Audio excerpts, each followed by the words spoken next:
بسم اللہ الرحمن الرحیم۔ السلام علیکم ناظرین، آج کی اس ویڈیو میں ہم آپ کو خلافت راشدہ میں صحابہ کرام کو پیش آنے والی ایک مہم کی داستان سنائیں گے۔ یہ قیدی سپاہیوں کے لیے بڑا قیمتی تھا۔ وہ انہیں تمام قیدیوں میں سب سے زیادہ معزز اور بہادر لگتا تھا۔ انہوں نے اسے دوسرے قیدیوں سے علیحدہ کر لیا۔ وہ اسے بڑی حفاظت کے ساتھ زنجیروں سے جکڑے ہوئے تھے، لیکن اس کے باوجود انہیں یہ ڈر کا ہر لمحہ لگا ہوا تھا کہ کہیں یہ قیدی ان کی گرفت سے نکل کر بھاگ نہ جائے۔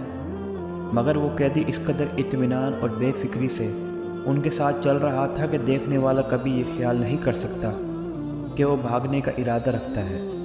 دراصل یہ قیدی اپنے ساتھیوں کے بغیر بھاگنے کا تصور بھی نہیں کر سکتا تھا۔ یہ قیدی اس کے لیے قیمتی تھا کہ رومی سپاہیوں کے ایک علاقائی حاکم نے اعلان کر رکھا تھا کہ مجھے عرب قوم کا ایک ایسا شخص زندہ حالت میں چاہیے جو ان کے بڑے لوگوں میں سے ہو، اور یہ قیدی اس قوم سے تعلق رکھتا تھا جس کا مطالبہ حاکم نے کیا تھا۔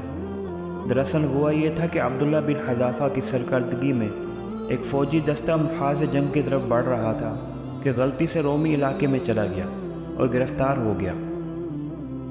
اب عبداللہ بن حذافہ رومی حاکم کی تمام شرائط پر پورے اترتے تھے، اس لیے سپاہیوں کو یقین تھا کہ وہ اسے حاکم کے حضور پیش کر کے انعام حاصل کریں گے۔ ایک روایت کے مطابق یہ حاکم کوئی اور نہیں بلکہ قیصر روم ہی تھا۔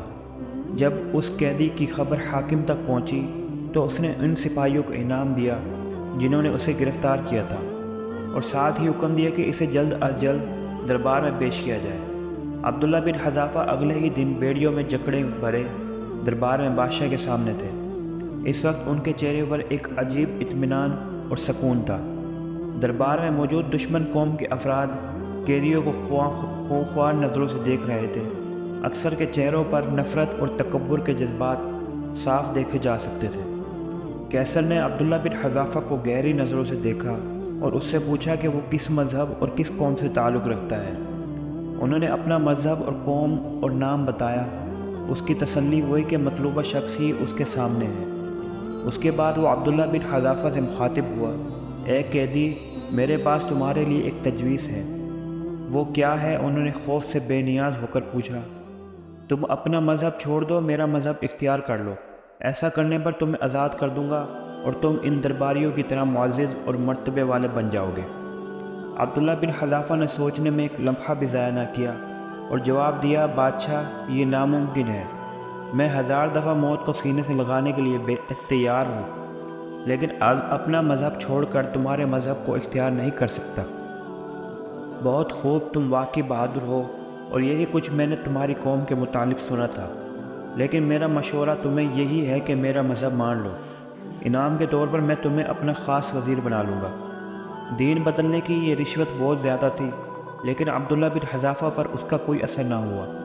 وہ اسی طرح بے نیازی سے بولے، خدا کی قسم، ہم دین بدلنے کی عوض مجھے اپنی پوری سلطنت کے ساتھ میرے اپنے وطن کی بھی بادشاہت دے دو تو پھر بھی میں تمہاری پیشکش قبول نہیں کروں گا۔ زنجیروں میں بندھے ایک بے بس قیدی کی اس جواب پر پہلی مرتبہ بادشاہ کے چہرے پر غصے کے اثار آئے۔ وہ بھڑک کر بولا، میں تمہیں قتل کرا دوں گا۔ جواب ملا، ضرور کراؤ، لیکن یہ توقع مت رکھنا کہ میں اپنا دین بدل لوں گا۔ عبداللہ بن حذافہ قرآن میں دی اس رعایت خوب جانتے تھے جس میں جان بچانے کی خاطر کلمہ کفر کہنے کی اجازت دی گئی ہے۔ یہ اجازت سورہ النحل میں ان الفاظ میں دی گئی ہے کہ جو اپنے ایمان لانے کے بعد اللہ کا کفر کرے گا بجائے اس کے کہ جس پر جبر کیا گیا ہو اور اس کا دل ایمان پر جمع ہوا ہو، لیکن جو کفر کے لیے سینہ کھول دے گا تو اس پر اللہ کا غضب اور عذاب عظیم ہے۔ سیدنا عبداللہ بن حذافہ جانتے تھے کہ آیت کی روح سے وہ اگر محض زبان سے قیصر کی فرمائش پوری کر دیں گے تو ان پر کوئی مواخذہ نہیں ہوگا، لیکن وہ جانتے تھے کہ اپنی جان بچانے کی خاطر اس رعایت سے شاید ہی کسی مسلمان نے فائدہ اٹھایا ہو، اس لیے انہوں نے عزیمت کی راہ اپنائی اور قیصر کی پیشکش کو پائے حقارت سے ٹھکرا دیا۔ بادشاہ نے چیخ کر حکم دیا، اس کو پھانسی پر چڑھا دو۔ ساتھ ہی اس نے وزیر بلایا اور اس کو قیدی کی ہلاکت کے بارے میں خصوصی ہدایت دی۔ وزیر نے جلاد تک حکم پہنچا دیا۔ فوراً ہی قیدی کو ایک تختے سے باندھ دیا گیا اور جلاد تیر کمان ہاتھ میں اٹھا کر اسی کا نشانہ لینے لگا۔ اس نے بڑی احتیاط سے نشانہ لیا اور تیر چھوڑ دیا۔ تیر عین نشانے پر لگا، ٹھیک وہیں جہاں اسے ہدایت دی گئی تھی۔ بادشاہ نے وزیر کے ذریعے سے حکم دیا تھا کہ تیر قیدی کے دل میں نہیں بلکہ ہاتھ پر مارا جائے کہ اس کا ایک بازو زخمی ہو جائے، اور واقعی قیدی کا ہاتھ زخمی ہو گیا تھا۔ درد کی ٹیسیں اٹھی اور عبداللہ بن حذافہ کی پیشانی تکلیف کی وجہ سے پسینے سے بھر گئی، لیکن ان کے منہ سے اوف تک نہ نکلی۔ اس نازک موقع پر بادشاہ نے ایک مرتبہ پھر اسے اپنا دین بدلنے کا مشورہ دیا، مگر انہوں نے پوری شدت سے انکار کر دیا۔ بادشاہ نے جلاد کو دوسرا تیر چلانے کا حکم دیا۔ جلاد نے اس مرتبہ تیر چھوڑا تو وہ ان کے دونوں پاؤں کے درمیان میں لگا۔ اس دفعہ بادشاہ نے محسوس کیا کہ قیدی پر خوف کے بادل منڈلانے لگے ہیں۔ اس نے چوتھی مرتبہ اسے اپنے دین سے علیحدگی کا مشورہ دیا، مگر قیدی نے پھر انکار کر دیا۔ اب تو بادشاہ کو بے عزتی محسوس ہوئی۔ وہ کچھ دیر خاموش رہتے ہوئے سوچنے لگا۔ آخر اس نے ایک عجیب حکم دیا، بہت ہی خوفناک اور وحشتناک حکم۔ قیدی کو تختے سے اتار لیا جائے اور بڑی دیگ لا کر اس میں تیل گرم کیا جائے۔ عبداللہ بن حذافہ ان کے ساتھی اور درباری سمجھ گئے کہ بادشاہ انتقام کی خاطر ان کو اس تیل میں ڈال کر زندہ بھون ڈالے گا۔ حکم کے مطابق ایک بڑے میدان میں آگ جلائی گئی، اس پر دیگ رکھ کر تیل ڈالا گیا۔ جب تیل کھولنے لگا تو بادشاہ نے انتہائی شفاف آواز میں حکم دیا، اس قیدی کی قوم کے 2 افراد کو لایا جائے۔ اس حکم نے پہلی مرتبہ سیدنا عبداللہ بن حذافہ کو پریشان کر دیا۔ ان کے چہرے پر فکر مندی اور خوف کے اثرات اب واضح طور پر دیکھے جا سکتے تھے، اور جب حکم کے مطابق 2 قیدی سامنے لائے گئے تو ان کا خوف 2 چند ہو گیا۔ وہ اپنے بے قصور ساتھیوں کے انجام کو صاف صاف محسوس کر رہے تھے، لیکن انہوں نے پچھلے تجربے سے یہی نتیجہ اخذ کیا کہ یہ قیصر کی صرف گیدڑ پھبکی ہے۔ وہ اصل میں صرف انہیں ڈرانا چاہتے تھے، اس لیے وہ خاموش رہے۔ لیکن پھر ان کے ذہن میں آئے کہ کہیں قیصر اس دفعہ سنجیدہ ہی نہ ہو۔ ابھی وہ بادشاہ کو کچھ کہنے کے بارے میں سوچ رہے تھے کہ اس کے کانوں میں بادشاہ کے وہ الفاظ گونج اٹھے جس نے ان کے ایک ایک رونگٹے میں کیل ٹھونک دیے۔ وہ دھڑکتے دل کے ساتھ سن رہے تھے، ان قیدیوں کو اس کھولتے تیل میں پھینک دیا جائے۔ حکم کی فوری تعمیل ہوئی۔ ان کو اپنی آنکھوں پر یقین نہ آیا، لیکن حقیقت یہی تھی کہ انہوں نے اپنی زندگی کا سب سے دہشتناک منظر دیکھا تھا۔ ان کے 2 ساتھیوں کو تیل میں پھینک دیا گیا۔ وہ بے بسی کی تصویر بنے انہیں پھٹی ہوئی آنکھوں سے دیکھتے رہے۔ وہ دونوں مجاہد چشم زدن میں زندگی سے آزاد ہو گئے۔ بادشاہ کی آنکھوں کی شیطانی چمک کچھ اور بڑھ گئی تھی۔ وہ پھنکارتے ہوئے بولا، اے قیدی، اب تیرے لیے آخری موقع ہے، اب بھی چھوڑ دے اپنے دین کو اور موت کی بجائے زندگی قبول کر لے۔ سیدنا عبداللہ بن حذافہ نے نفرت، غصے اور حقارت کا بھرپور مظاہرہ کرتے ہوئے اس مرتبہ بھی انکار کر دیا۔ بادشاہ کی ضد بھی ختم ہو گئی اور وہ زور سے چلایا، پھینک دو اس گستاخ کو دیگ میں۔ سپاہیوں نے انہیں پکڑا اور گھسیٹتے ہوئے تیل کی دیگ کے قریب لے آئے۔ اس موقع پر بادشاہ اور اس کے درباریوں نے عجیب منظر دیکھا۔ وہ دیکھ رہے تھے کہ سیدنا عبداللہ بن حذافہ کی آنکھوں سے ٹپ ٹپ آنسو گر رہے ہیں۔ بادشاہ کو پہلی مرتبہ اپنی ضد کی فتح کا آثار دکھائی دے رہے تھے۔ اس نے ہاتھ اٹھایا، سپاہیوں کو روکا، دربار میں شور مچ گیا۔ وہ آپس میں کہہ رہے تھے کہ دیکھو قیدی رو رہا ہے، موت، اور وہ بھی اس قدر خوفناک موت، یقیناً موت کی تکلیف کا تصور کر کے رو رہا ہے۔ بادشاہ نے قیدی کو قریب لانے کا حکم دیا۔ شاید وہ یقین کرنا چاہتے تھے کہ قیدی واقعی رو رہا ہے۔ قیدی سچ مچ رو رہا تھا، اس لیے کہ نورانی چہرے پر آنسو موتی بن کر چمک رہے تھے۔ اے قیدی، آخر تم نے اپنی ضد چھوڑنے کا فیصلہ کر ہی لیا۔ ٹھیک ہے، تم اعلان کرو میرے دین کو قبول کرتے ہو۔ لیکن سیدنا عبداللہ بن حذافہ نے جواب میں کچھ کہا۔ اس سے بادشاہ ہی نہیں، دربار کا ہر آدمی چونک پڑا۔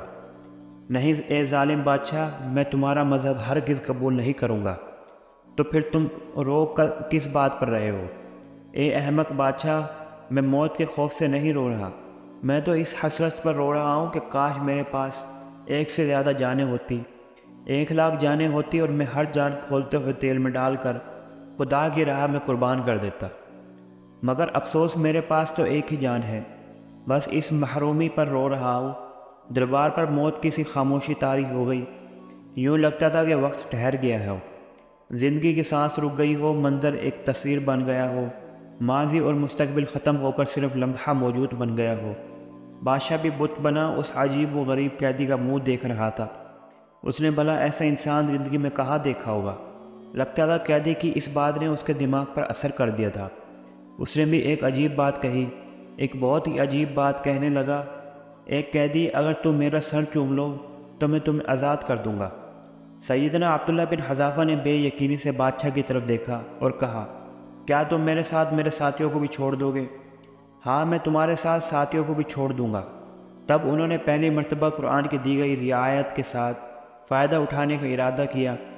ان کے سامنے قرآن کی ایک نئی آیت آ گئی تھی، جس نے کسی کو قتل کیا اس کے بغیر اس نے کسی کا قتل کیا ہو، یہ زمین میں فساد برپا کیا ہو تو گویا اس نے سب انسانوں کا قتل کیا، اور جس نے کسی ایک انسان کو بچایا اس نے گویا سب انسانوں کو بچا لیا۔